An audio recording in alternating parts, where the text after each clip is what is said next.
பிஸ்மில்லாஹிர் ரஹ்மானிர் ரஹீம். நமது வசனங்களை பொய்யெனக் கருதி அதை புறக்கணிப்போரே நரகவாசிகள்.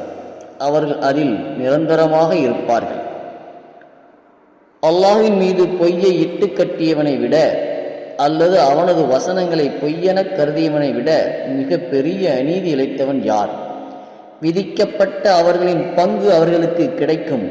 அவர்களை கைப்பற்ற நமது தூதர்கள் அவர்களிடம் வரும்போது, அல்லாஹ்வை விட்டுவிட்டு நீங்கள் யாரை அழைத்து கொண்டிருந்தீர்களோ அவர்கள் எங்கே என்று கேட்பார்கள்.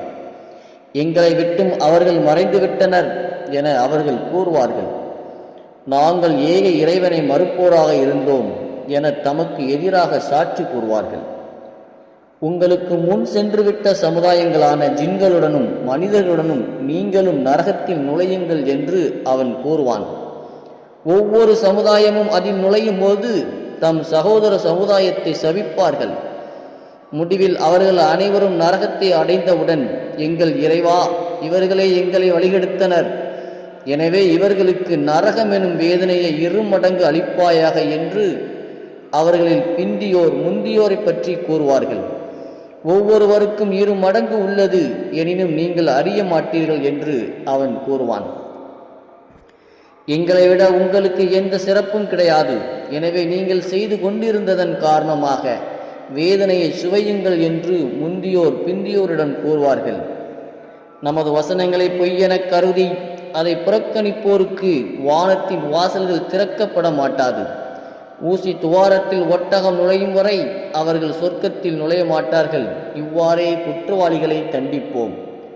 அவர்களுக்கு நரகத்தில் இருந்து விரிப்பும் அவர்களுக்கு மேலே நரகத்தில் இருந்து போர்வைகளும் உள்ளன. இவ்வாறே அநீதி இழைத்தவர்களை தண்டிப்போம். நம்பிக்கை கொண்டு நல்லறங்கள் செய்வோரே சொர்க்கவாசிகள்.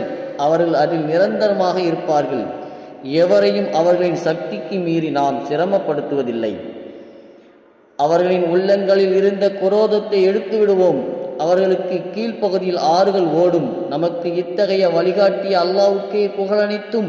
அல்லாஹ் எங்களுக்கு நேர்வழி காட்டியிருக்காவிட்டால் நேர்வழி பெற்றிருக்க மாட்டோம்.